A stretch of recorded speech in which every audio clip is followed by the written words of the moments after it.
ओरियन्तालं नमो सिद्धालं नमो वायरीयाणं नमो वज्रायाणं नमो लोये सव्वसाहुणं सिद्धं शुद्धं पणमीय जिणेन्द्रवर्णेमि चन्द्रमकलङ्कं गुणरयणभूषणोदयं जीवस्य परुवणं वोच्छम्।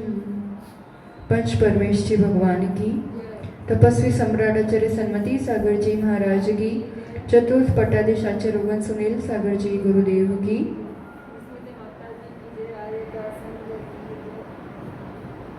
एक शिला पर परम तपस्वी मुनिराज ध्यान मग्न होकर बैठे हुए हैं। उस पर्वत की आड़ में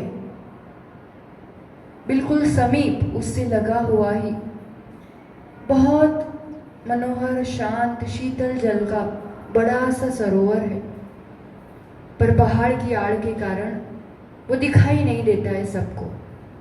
मुनिराज जहाँ बैठे हैं उनको तो वो शीतल शीतल हवा आ रही है और वो अपने आत्म ध्यान में मग्न है कि वहाँ उस जंगल में बहुत सारे लोग अचानक से पूरी भीड़ आती है।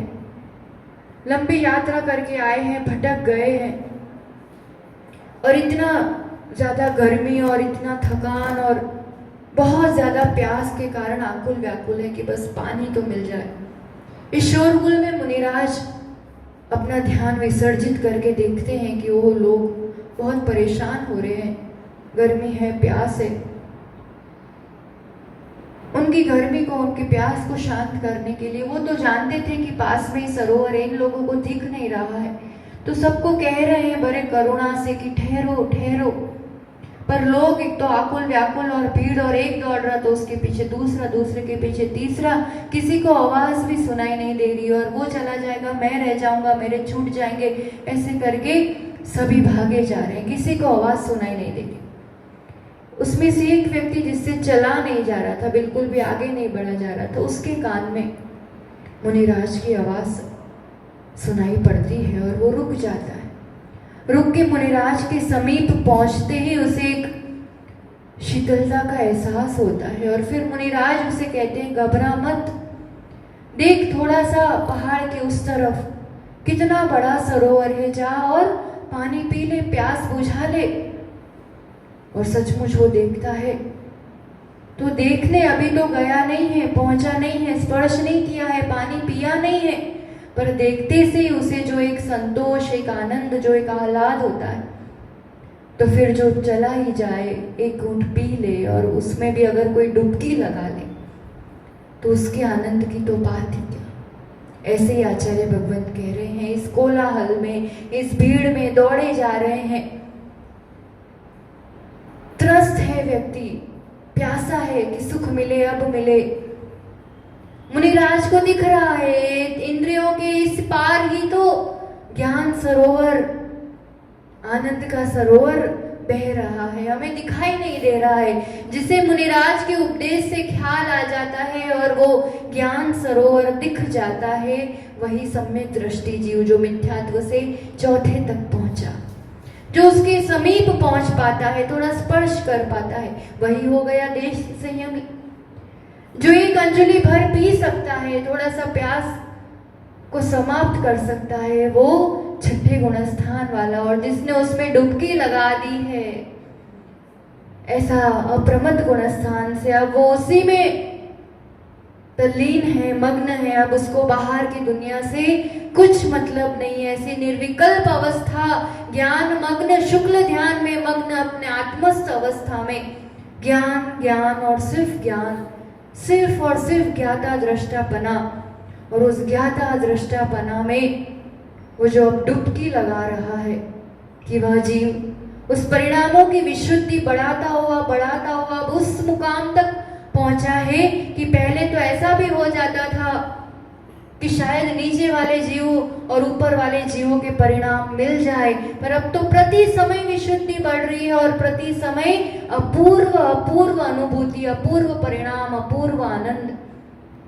ऐसे 8वें गुणस्थान अपूर्व करण गुणस्थान, करण यानी परिणाम, जो पहले नहीं हुए वैसे परिणाम, परिभाषा भी लिखाई थी। अब उसमें थोड़ा सा आगे अपन बढ़ते हैं। सबसे पहले हुआ अधकरण। ये तीनों करण, अधकरण, अपूर्वकरण और अनिवृत्तिकरण, क्रम से ये तीन करण होते हैं तभी कार्य सिद्ध होता है। चाहे दर्शन मोहनीय की या चारित्र मोहनीय की, उपशमना की बात हो या क्षपणा की बात हो, कार्य इन तीन करण से ही सिद्ध होते हैं। और इन तीन करणों में बढ़ती विशुद्धि के अपने अपने कार्य है। अधकरण का कार्य अपन ने देखा था, क्योंकि अब देखो लक्ष्य एक ही है कि संसार का कारोबार समेटना है, तो उसके लिए दो ही चीजों पर काम करना पड़ेगा। एक तो सबसे पहले जो बंद हो रहा है, क्योंकि जब तक बंद बड़ा बड़ा होता रहेगा तब तक संसार कम कैसे होगा। इसलिए विशुद्धि बढ़ते हुए स्थिति बंधापसरण। अब बहुत घट घट के स्थिति का बंद होता है, बहुत कम स्थिति का बंद होता है। और फिर अनुभाग शक्ति भी, जो प्रशस्त कर्म प्रकृतियां भी बंधने योग्य है, बंध रही हैं, उनका अनुभाग शक्ति बहुत कम बंधेगी और प्रशस्त प्रकृतियों की, शुभ प्रकृतियों का अनुभाग अच्छा बढ़ चढ़ के बंधेगा। ये सब कार्य हो रहा है अधकरण में। अब ये कार्य तो कंटिन्यू हो रहा है, अपूर्वकरण में ये कार्य तो होने ही होने हैं, उसके साथ कुछ और नवीन कार्य होने हैं, पर उसमें पहले अपन परिणामों की किस रूप से सादृश्यता या भिन्नता होती है उसको देखते हैं उदाहरण के माध्यम से, फिर आगे उसके कार्य देखते हैं अपूर्वकरण के। आज 52 नंबर की गाथा जीव कांड में अपन लेते हैं और उसमें कह रहे हैं, भिन्न समय ठिये हिम दूजीवे ही न होदि सर्वदा सरिसो, करने हिम एक समय ठिये हिम सरिसो विसरिसो वा। भिन्न समय यानी भिन्न समयवर्ती अगर जीव है उसमें, यानी कोई अभी चढ़ा है, कोई एक समय बाद, कोई 2 समय बाद, ऐसे भिन्न समयवर्ती अगर कोई जीव है तो ना होती सर्वदा सरिसो, उसमें बिल्कुल भी सादृश्यता, समानता परिणामों में नहीं ही हो सकती है। और करने ही एक समय यानी एक समयवर्ती अगर कोई जीव है तो सरिसो यानी समान भी हो सकते हैं, विसरिसो यानी भिन्न भी हो सकते हैं। कैसे, एक उदाहरण से समझते हैं। कितने परिणाम होते हैं और कितना काल होता है अपूर्वकरण का? अधकरण में असंख्यात लोक प्रमाण परिणाम थे और अंतर्मुक्त काल था। तो एक एक समय में कुछ कुछ परिणाम अपनी विशुद्धि के हिसाब से बट गए थे कि पहले समय में सबसे कम विशुद्धि वाले पर कुछ नंबर ऑफ परिणाम, फिर उसके ऊपर उससे अधिक परिणाम, उसके ऊपर के समय में अधिक परिणाम, विशुद्धि भी बढ़ रही है, संख्या भी बढ़ती जा रही है। ऐसे बट जाते हैं परिणाम कि एक समय में होगा तो इतनी रेंज तक विशुद्धि हो सकती, इतनी डिग्री तक। ऐसे ही यहाँ पर भी कह रहे हैं कि कैसा काल है, कितने परिणाम है। अपूर्वकरण में कह रहे हैं 53 नंबर की गाथा, अंतो मुहूर्त में ते पड़ी समय संख लोग परिणामा, कमोठा पूर्व गुणे अनुकठिन नियमेन। अंतर्मुहूर्त, अंतर्मुहूर्त काल है, अधकरण का भी अंतर्मुहूर्त, अपूर्वकरण का भी अंतर्मुहूर्त, पर अधकरण से कम छोटा वाला अंतर्मुहूर्त होता है। बड़ी समय असंख्यात लोक प्रमाण परिणाम, बहुत सारे असंख्यात परिणाम एक एक समय में हो सकते हैं। मतलब यहाँ भी बहुत बड़ी रेंज है। कोई पहले ही समय वाला है तो किसी की 150 डिग्री है तो कोई 90 डिग्री वाला भी हो सकता है। इतना रेंज, इतनी पॉसिबिलिटी, इतने ऑप्शन एक समय के परिणामों में होते हैं। असंख्यात लोक प्रमाण परिणाम यानी बहुत सारे परिणाम एक एक समय के होते हैं। और फिर उसमें क्या कह रहे हैं, कमोठा पूर्व गणे, पर पूर्व के जो परिणाम है वो आगे आगे कभी भी रिपीट नहीं होते, वो क्रम से बढ़ते जा रहे, नए परिणाम हो रहे हैं। इसलिए अनुकठिन नियमेन, अनुकृष्टि रचना यहाँ पर नहीं ही होती है। जैसे अधकरण में अपन ने देखा था, ऐसा नहीं होता है। उदाहरण से समझते हैं। यहाँ पर अपन टोटल नंबर ऑफ परिणाम तो असंख्यात श्लोक प्रमाण है, पर यहाँ अंक संदृष्टि से समझने के लिए कि व्यवस्था किस रूप से होती है, तो अपन समझने के लिए यहाँ पर मान करके कुछ संख्या से अपन समझते हैं। टोटल परिणाम यानी सर्वधन जो टोटल है उसको मान रहे हैं यहाँ पर 4096।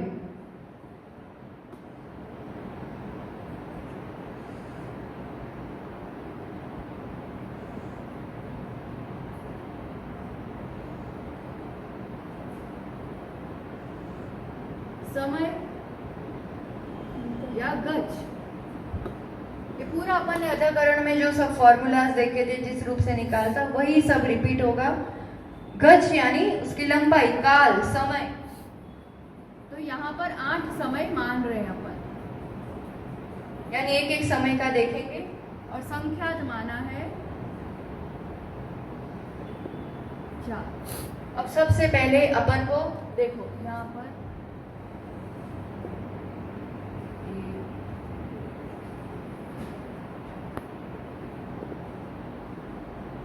8 समय है, प्रत्येक समय के परिणाम निकालेंगे। ठीक है, एक एक समय के परिणाम निकालने हैं बढ़ते क्रम से। तो अब यहाँ पर पहले समय के परिणाम निकालेंगे, दूसरे समय के उससे अधिक होंगे, तीसरे के उससे अधिक होंगे, पर ये समान रूप से अधिक अधिक होते हैं। तो जो समान रूप से बढ़ता क्रम है उसको चय कहते हैं।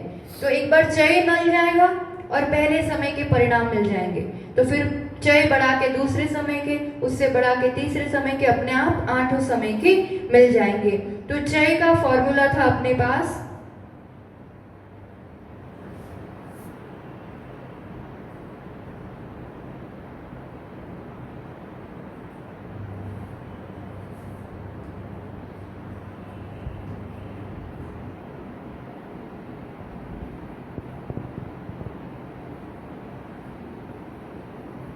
फॉर्मूला वही है जो पहले अपन ने लिया था। अब एक एक संख्या डालते हैं अपन। सर्वधन है 4000, गज है 8 तो संख्या थे 4। अब इसको करो, 8 में ये जाएगा 8 5 40, 1 और 2। ठीक है, वापस 8 में जाएगा 8 6 48 30 और ये 16। मतलब चय का प्रमाण आया 16 आ रहा है चय का प्रमाण। अब चय धन निकालेंगे क्योंकि प्रथम समय के परिणाम चाहिए। चय धन मतलब टोटल बढ़ बढ़ के यहाँ 16 बढ़ेगा, यहाँ 16, यहाँ 16, तो ऐसे 8 बार 16 बढ़ेगा तो कितना होगा, तो वो चय धन अपन निकालते हैं।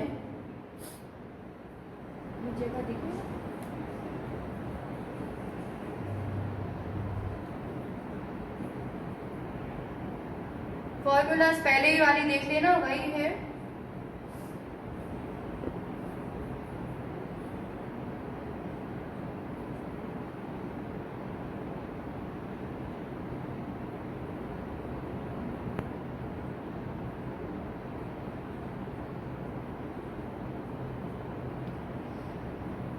गज है अपने पास 8 -1/2, ये 16 आया है अपने पास।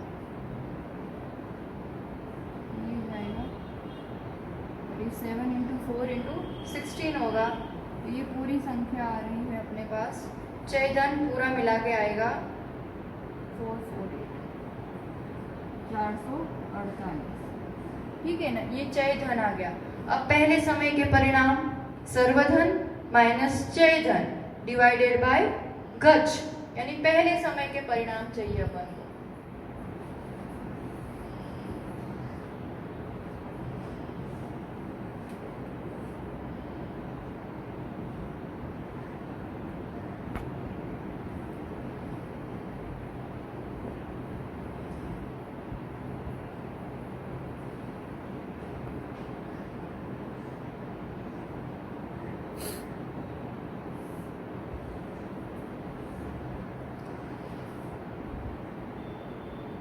यहाँ आएगा 4096। चय धन अपना निकला है 448 डिवाइड बाय 8।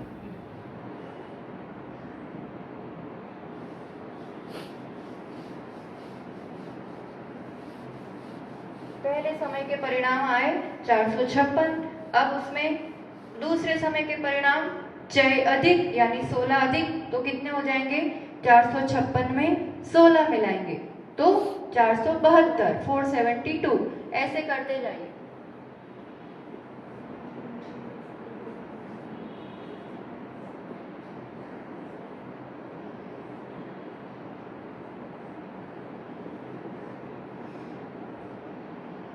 अब ये हो गया समय, ठीक है ना, 8 समय जो अपन ने माने हैं। और अब परिणाम,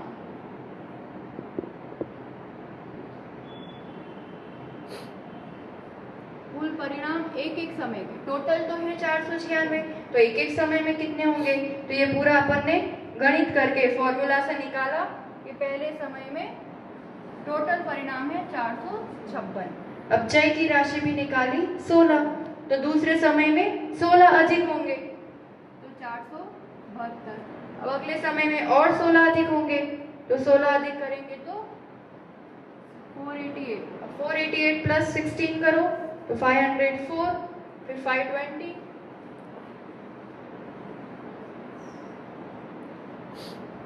आगे 536, 552 और लास्ट में 560। ये हो गए टोटल परिणाम एक एक समय के। अब अधःकरण में क्या हो रहा था? जैसे 162 परिणाम निकाले थे, तो उसमें पहले समय में कुछ परिणाम थे, तो दूसरे समय में 4 6 अधिक थे, 166 थे।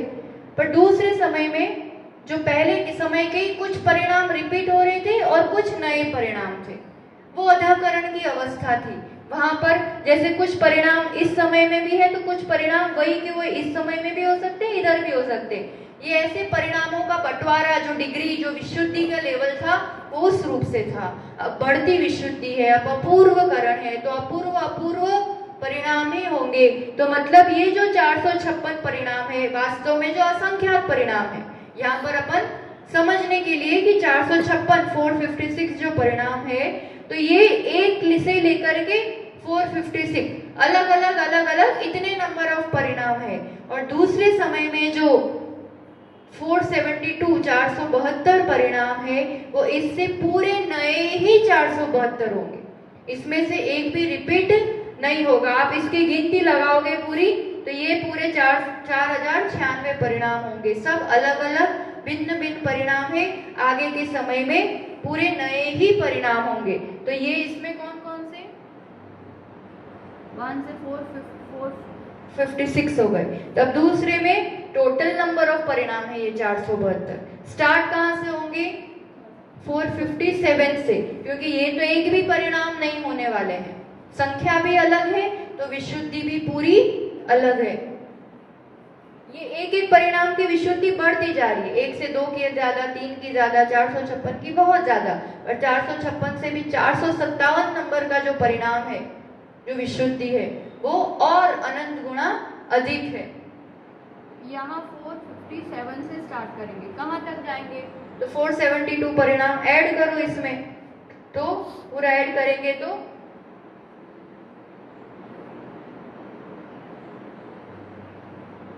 928 तक आएंगे, क्योंकि 7 और 9 होगा और ये 12, तो ये गिन लिया ना एक अपन ने, तो इसलिए 928 तक परिणाम यहाँ तक जाएंगे। ये पूरे 472 नए परिणाम है।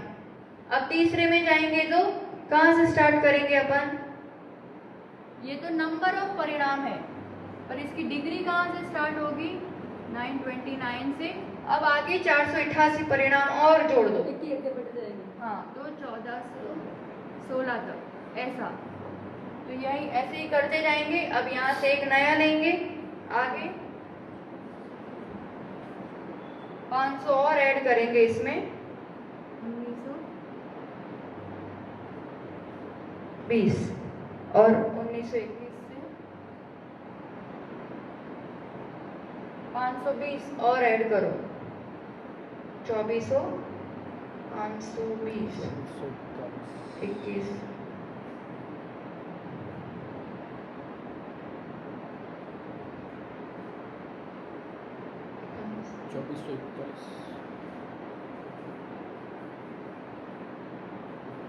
2441 होगा ना, तो इसमें 40 तक जाएगा, तो ये भी ऐसे ऐसे अपन जाएंगे तो लास्ट वाला आ रहा है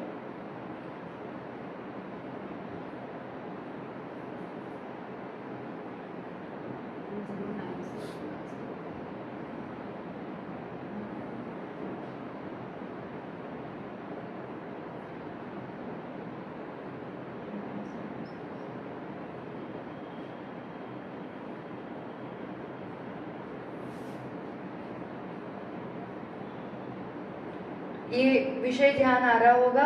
ये है कुल परिणाम और ये है विशुद्धि के अंक के कहां से कहां तक के परिणाम है। जैसे 162 में अपन 39, 40, 41, 42 डिवाइड किया था, तो 29 परिणाम थे, 40 परिणाम थे जो आगे आगे बढ़ते जा रहे थे। अब वो 40 परिणाम ऊपर भी रिपीट हो रहे थे, उसके ऊपर भी रिपीट हो रहे थे। तो यहाँ पर आचार्य भगवंत कह रहे हैं कि ऐसी अनुकृष्टि रचना यहाँ पर नहीं होती है, क्योंकि नीचे के परिणाम ऊपर वाले के परिणाम से मिलते ही नहीं है। तो इसके खंड बनाओ फिर ऊपर तक मिलेंगे, ऐसा यहाँ पर नहीं होता है। और इसीलिए अपूर्व करण में देखो, एक समय में कोई 2 मुनिराज 4 मुनिराज ने जस्ट प्रवेश किया अपूर्व करण में, तो किसी की विशुद्धि 5 हो सकती है, किसी की 400 हो सकती है, किसी को 300 हो सकती है। तो एक ही समय में है, पर परिणाम विशुद्धि भिन्न भिन्न हो सकती है। यहाँ ऑप्शन बहुत सारे हैं। तो एक समयवर्ती के लिए भिन्न भी हो सकते हैं। तो कहा था ना, सरसों यानी समान या भी सरसों, विद्रस्वी सदृश यानी भिन्न भी हो सकते हैं और समान भी हो सकते हैं। किसी ने 10 डिग्री से शुरू किया, दूसरे ने भी 10 ही से किया, तो समान भी हो सकते हैं और भिन्न भी हो सकते हैं एक समयवर्ती के लिए। पर कोई मुनिराज ने चढ़ाई कर ली, अभी वो दूसरे समय में, तीसरे समय में है, और एक समय बाद कोई नए मुनिराज ने श्रेणी चढ़ी है और 8वें में प्रवेश किया है, तो कोई यहाँ है तो कोई यहाँ है, तो इनके परिणाम इन्हीं के बीच होंगे और इनके परिणाम यहाँ मैच नहीं हो सकते, समान कभी भी नहीं हो सकते। भिन्न समयवर्ती के परिणाम भिन्न ही होंगे, ये अपूर्वकरण की विशेषता है।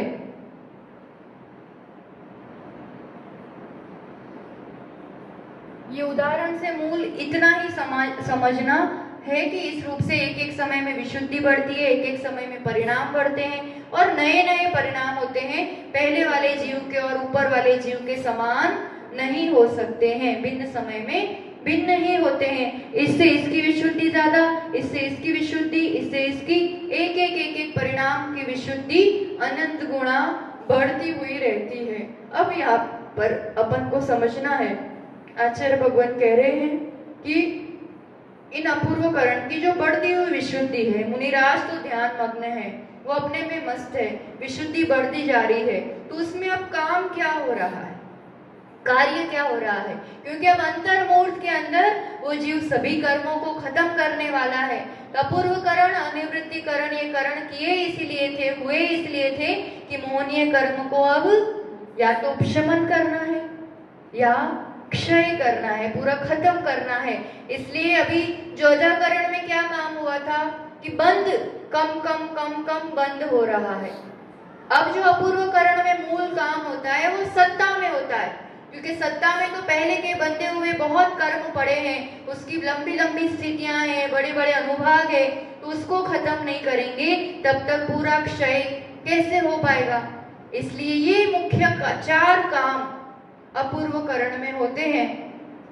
उद्यम, पुरुषार्थ उपशमन करने के लिए या क्षय करने के लिए। अब सत्ता में पड़े कर्मों के 4 कार्य होते हैं, वो एक एक करके अपन शॉर्ट में समझते हैं।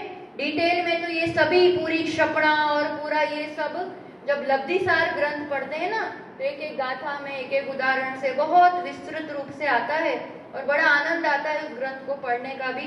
पर अभी अपन जो विषय ले रहे हैं तो एक समझ के लिए, एक श्रद्धान बनाने के लिए और कैसा क्या क्या कार्य होता है समझने के लिए देखते हैं। तो कह रहे हैं यहाँ पर 4 कार्य, कौन कौन से? गुण श्रेणी निर्जरा, गुण संक्रमण, स्थिति कांडक घात, अनुभाग कांडक घात। शब्द भारी भारी लगेंगे पर काम भी बड़ा भारी ही हो रहा है, इसलिए नए शब्द हैं, पहली बार है, एक एक करके थोड़ा सा समझते हैं। सबसे पहले कहा गुण श्रेणी निर्जरा, जैसा काम नाम है उसी रूप का उसका कार्य है।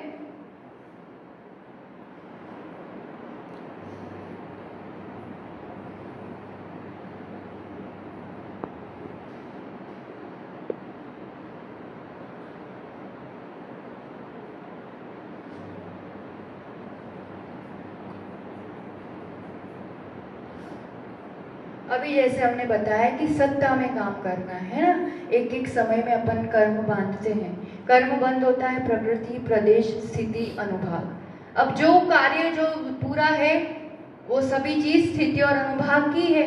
तो पहले पहले अज्ञानतावश या इसी भाव में भी जब तक संयम नहीं लिया था तब लंबी लंबी स्थितियां बांधी होंगी, है ना। तो सत्ता में तो बड़ी बड़ी स्थिति पड़ी है, पर अब तो थोड़ी देर में पूरा माल खत्म करना है, पूरी सत्ता ही खत्म करनी है, क्षय करना है, मोहनिया को खत्म करने के नजदीक है आपको। तो मोहनिया की जो सत्ता बांध के रखी हुई है ना, अब वो बड़ी बड़ी स्थितियां हैं और जो बड़ा बड़ा माल है, तो अब क्या करना है, उसको खत्म करना है। तो खत्म करना मतलब जो उदय में आ रहा है, अभी उसका उदय तो चालू ही है। जो भी मोहनीय कर्म अभी खत्म नहीं किए हैं, तो संज्वलन, नौ कषाय, उनका तो थोड़ा थोड़ा उदय अभी चल रहा है। तो इसलिए उसको क्या करेंगे, अब ज्यादा माल उदय में ला ला के उसको खत्म करेंगे। तो इसलिए गुण श्रेणी निर्जरा, निर्जरा यानी आत्मोपदेशों से कर्मों को अलग करना, खत्म करना। तो लॉट में एक थोक थोक में जैसे माल खत्म करते हैं ना, ऐसे पूरा थोक में निर्जरा करना है। गुण श्रेणी नाम क्यों दिया है कि गुणित गुणित रूप से होता है। इसमें काम क्या होता है, जैसा अपन ने समझा था,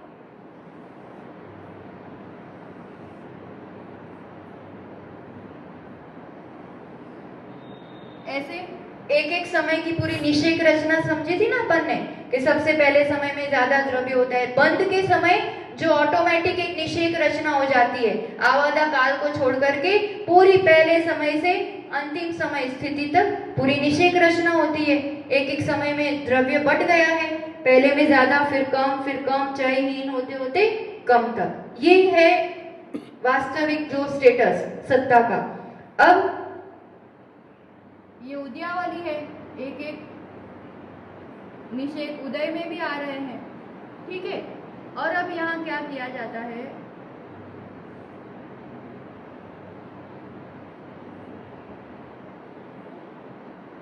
ये ऑटोमेटिक प्रोसेस है। कोई मुनिराज बैठ के ऐसे एक एक द्रव्य उठा के कहीं डाल नहीं रहे आत्म प्रदेशों में, पर देखो कैसी गजब की व्यवस्था है। बंद भी ऑटोमेटिक होता है, उसकी पूरी व्यवस्था है।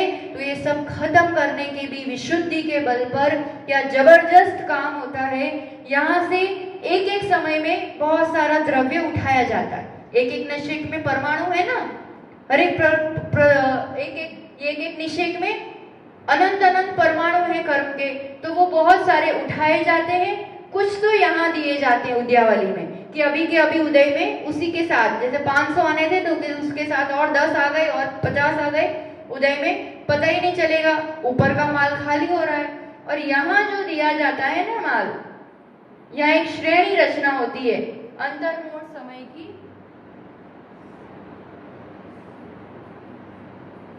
अब ये जो एक एक निषेक है ना,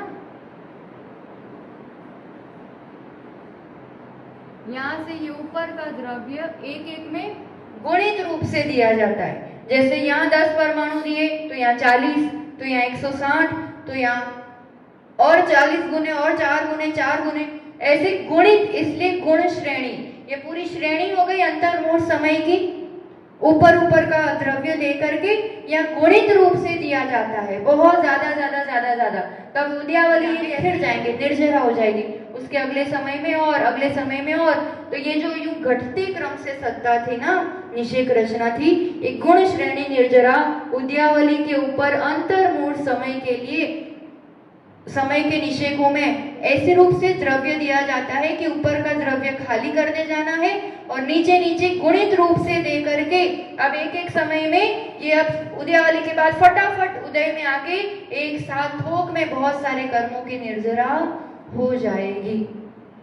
तो ये गुण श्रेणी निर्जरा का काम प्रति समय अपूर्व करण के हर समय में ये मोहनी आदि कर्मों पर प्रशस्त कर्मों में इन सब में इस रूप से कार्य हो रहा है। और ये हो रहा है तब तो खत्म होगी ना सत्ता, बाकी कैसे होगी, लंबी लंबी स्थितियां हैं। तो गुण श्रेणी निर्जरा मतलब पूर्व में जो बांधे हुए कर्म है ना, सत्ता में जो कर्म परमाणु पड़े हैं उसका क्या करते हैं, अपकर्षण। अपन ने 10 स्थितियां देखी थी ना कर्मों की, तो जो बंद हो गया फिर सत्ता है तो पहले बांधे हुए कर्म की स्थिति कम करना, अनुभाग कम करना, उसको अपकर्षण कहते हैं। तो ये कार्य यहाँ विशुद्धि के बल पर हो रहा है। अपकर्षण करके क्या करते हैं, उद्यावली के ऊपर अंतर्मूर्त जो श्रेणी है, जो आयाम है, उसमें असंख्यात गुणित रूप से यहाँ दिया, उससे असंख्यात गुणित रूप से ऊपर, उससे असंख्यात गुणित रूप से ऊपर, ऐसे पूरे द्रव्य को दे दे करके ये गुण श्रेणी की रचना होती है और फिर इसका उदय प्रारंभ होता है। तो प्रत्येक समय में असंख्यात गुणित द्रव्य उदय में आके निर्जरा हो जाती है, खत्म हो जाता है। तो इस रूप से ये सिस्टम है, एक मेथड है जिससे पहले बांधे हुए कर्म फटाफट अपन निर्जरा कर करके खत्म कर दो। कभी बहुत ज्यादा टंकी ओवरफ्लो हो जाती, भर जाती, तो इधर का नल खोल देते, उधर का खोल देते, उधर का खोल देते, सब नल एक साथ खोल देते हैं ना अपन, इस टाइप से कि सभी निषेकों में बहुत सारा द्रव्य डाल डाल के उसकी निर्जरा कर लेते हैं। अब आप कहोगे इसमें डिस्टर्ब नहीं होता कि उसमें, क्योंकि उदीर्णा होना, अपकर्षण होना,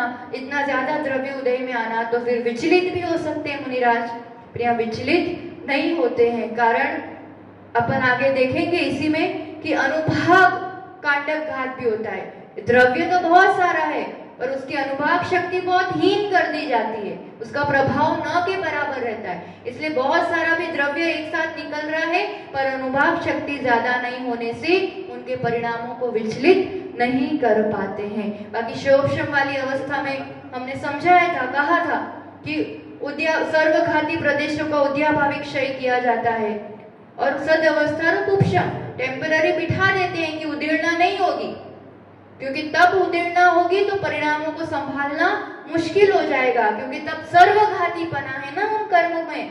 तो यहाँ उनकी बात ही नहीं हो रही है, यहाँ पर कर्म तो वही वाले हैं सभी, पर यहाँ पर जिनका उदय चल रहा है वो संज्वलन और नौकषाय है और उसका अत्यंत मंद उदय होता है, अनुभाग घट घट के उदय होता है। इसलिए यहाँ पर सर्वघातीपना ना होने से, अनुभाग बहुत कम होने से परिणामों में विचलितता नहीं आती है, उल्टा विशुद्धि बढ़ने से जो सत्ता में पड़े हैं ये मोहनीय कर्म जो भी सभी, इन सबकी गुण श्रेणी निर्जरा प्रति समय बहुत अधिक रूप से होता है। तो गुण श्रेणी निर्जरा यानी पूर्व में बांधे कर्मों की गुणित रूप से, असंख्यात गुणित रूप से पहले अपकर्षण करके द्रव्यों को समय से पहले निर्जरा कर लेना, ये हो जाएगा गुण श्रेणी निर्जरा।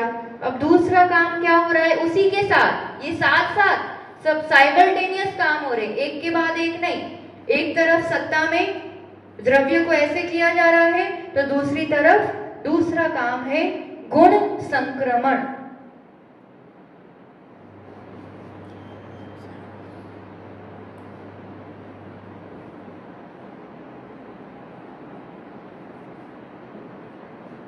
संक्रमण भी एक अवस्था है, अपन ने समझा था ना कि 10 अवस्थाएं जो कर्म की होती है। तो जैसा कर्म बांधा है वैसा का वैसा भोगना पड़े कोई जरूरी नहीं है। अपनी विशुद्धि के बल पर कन्वर्ट भी होता है, ट्रांसफर भी होता है, चेंज होता है। संक्रमण यानी कर्म प्रकृति का पूरा चेंज हो जाना। तो जैसे अप्रत्याख्यान और अनंत ये सब जो पड़े होंगे ना, प्रत्याख्यान आदि, ये सब संज्वलनानुरूप कन्वर्ट हो जाएंगे, यानी सर्वघाती बने से देशघाती में आ जाएंगे। और फिर संज्वलन का उदय चल रहा, उसमें भी फिर ज्यादा द्रव्य आके उदय में आके खत्म हो जाएंगे। तो जिसका उदय नहीं चल रहा है और सत्ता में पड़ा है, तब उस द्रव्य को कैसे खत्म करेंगे, है ना। अप्रत्याख्यान प्रत्याख्यान सत्ता में तो पड़ा है, तो अब इस द्रव्य को खत्म करने के लिए गुण संक्रमण, गुण क्यों कहा है? क्योंकि इसमें गुणित रूप से, जैसे पहले समय में 1000 परमाणु को चेंज किया पूरा, दूसरे समय में 10,000, तीसरे समय में 50,000, गुणित रूप से, मल्टीपल रूप से एक एक समय में बहुत ज्यादा द्रव्य चेंज होता जाता है। तो ऐसे चेंज कर करके उसकी सत्ता भी खत्म की जाती है, प्रभाव भी खत्म किया जाता है। सत्ता में ही नहीं रहेगा तो फिर उसका कोई रोल ही नहीं रहेगा। तो मोहनीय कर्म आदि या जो भी अप्रशस्त प्रकृतियां हैं जिनका काम नहीं है, अब खत्म होना है, जिनका उदय भी नहीं होना है, इन सबका गुण संक्रमण होता है। ये एक प्रकार में उत्तर प्रकृतियों में ही चेंज होता है। जैसे कोई मोहनीय कर्म आयु में चेंज होगा और दर्शनावरणीय ज्ञानावरण में, ऐसा नहीं। मोहनीय कर्म है तो आपस में मोहनीय में ही, पर जिनका उदय नहीं है उसका पूरा कन्वर्ट होता जाएगा। तो गुण संक्रमण यानी प्रति समय जो एक प्रकृति की बात है वो अन्य प्रकृति रूप चेंज होती है, परिणमन होती है, पर गुणित रूप से।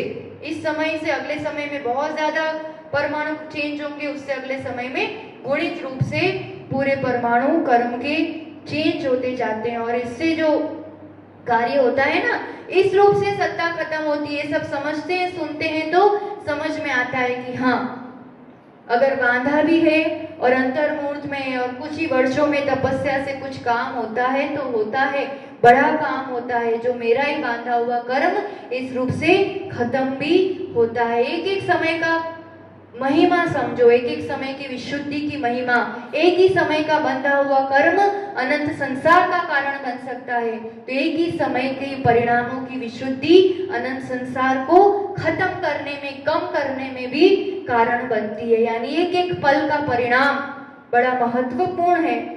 एक अपन देख लेते हैं, फिर कल आगे अनिवृत्तिकरण का भी देखना है। स्थिति कांडक घात होता है इसी तरह। एक काम देखा अपन ने, गुण श्रेणी निर्जरा, गुणित रूप से खत्म हो रहा है द्रव्य, गुण संक्रमण, चेंज हो रहा है द्रव्य, और स्थिति कांडक घात।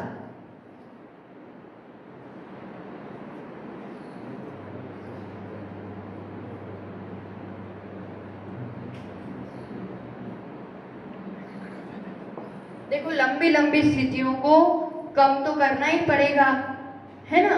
तो अब गजब का काम होता है यहाँ पर। कांडक यानी ग्रुप, जैसे गन्ना होता है तो एक एक जो उसका वो रहता है तो उसको कांडक कहते हैं, एक एक पूरा बंच, ग्रुप। तो अब जैसे समझो एक समय से लेकर के ये 48 समय तक की रचना है, ठीक है ना। मतलब स्थिति है, स्थिति तो सागरों पर्यंत होती है, बड़ी बड़ी होती है, या समझने के लिए कि काम क्या होता है। अब जैसे ये 48 समय में, अब ये सब निषेक है 40 से 48 तक है, ठीक है ना। ये 8 निषेक है। अब क्या करते हैं, ये 8 निषेक ये पूरा द्रव्य है, इसको क्या करेंगे, फाली में, फाली मतलब एक फाक आपने कही है ना, जैसे ऑरेंज है या कोई भी एक फ्रूट है तो पूरा होता है, तो उसको क्या करते हैं, एक एक फाक, एक एक कली निकालते हैं ना पूरे उसके, तो एक एक फाक, एक एक फाली, तो ये पूरे द्रव्य को डिवाइड कर देते हैं। जैसे 4 पार्ट्स में डिवाइड कर दिया तो ये जो है एक एक फाली कहलाएगी। अब क्या करेंगे, ये जो 1 से 30 यहाँ, अब क्या कर रहे हैं, घात किया जाता है, खत्म किया जाता है। तो 40 से 48 ऊपर वाली स्थितियां ही खत्म करनी है अपन को, तो उसको एक समय में उठाया द्रव्य, कहाँ डाला, नीचे के तरफ। एकदम तुरंत नीचे नहीं डालते हैं, बहुत नीचे, आगे के नीचे के समयों में एक समय में उठाया, नीचे डाला, एक फाक खत्म। दूसरे समय में द्रव्य वापस उठाया, डाला। कहने का मतलब एक ही समय में पूरी खत्म नहीं होती है, 3-4 समय में एक एक फाक में, एक एक ग्रुप में उठा के अब चौथी फाली उठाया, खत्म। मतलब ये पूरा द्रव्य खत्म। जैसे 40 से 48 की स्थिति ही नहीं थी, जैसे स्थिति 40 तक की थी, ऐसे कोड़ा कोड़ी करोड़ों सागर की जो स्थिति होती है एक एक बार में उठा के वर्षों में ला ली जाती है, करोड़ों सागरों की। ऐसा एक एक समय में स्थिति कांडक घात होता है और अनुभाव कांडक घात, ये दोनों और थोड़ा डिटेल में कल और समझेंगे। इसके साथ ही क्योंकि अनुभाव कांडक के घात जो होता है उसी के साथ अनिवृत्तिकरण में भी अपन प्रवेश कर पाएंगे। तो बहुत महत्वपूर्ण और बहुत ही रोचक विषय है ये। एक एक गुणस्थान का अपन समझे, जहाँ है वहां भी श्रावक अवस्था में भी गुण श्रेणी निर्जरा होती है, असंख्यात गुणित। जहाँ जिस स्टेज पे है विशुद्धि है, सम्यक दर्शन पक्का है, व्रतों का निर्दोष पालन है, तो वहां भी कुछ कुछ अंश में ये काम होता है। इसलिए जितनी हो सके निर्मलता बढ़ाए, विशुद्धि बढ़ाए और अपने कार्य पर ध्यान दे। मेरा जो कार्य है ज्ञाता दृष्टापना, वो कार्य जब तक करते रहेंगे तब तक ये सब कार्य ऑटोमेटिक होते रहेंगे, और अपना जो काम नहीं है वो मोह का काम करते रहेंगे, तो फिर कर्म को बंधन भी बढ़ता ही जाएगा, और जितना भार बढ़ता है उतनी चढ़ाई नहीं हो पाती। गुणस्थानों में चढ़ना वीरलों का काम है, पुरुषार्थी भव्य जीवों का काम है। तो हम भी ऐसे उद्यमी भव्य जीव बने और अपना यथाशक्ति पुरुषार्थ और निर्मलता बढ़ाए। इसी भावना के साथ जय बोलो आचार्य भगवान सुनील सागर जी गुरुदेव की। जिनवाणी के ज्ञान से सूझे लोकालोक, सोवाणी मस्तक नमो सदा देत हूँ धो। हे जिनवाणी भारती तो हे जपू दिन रैन, जो तेरा शरणा गहे सो पावे सुख चैन। 9 बार नमः। द्वादशांग में जिनवाणी माता की जय। आचार्य भगवान सुनील सागर जी गुरुदेव की जय।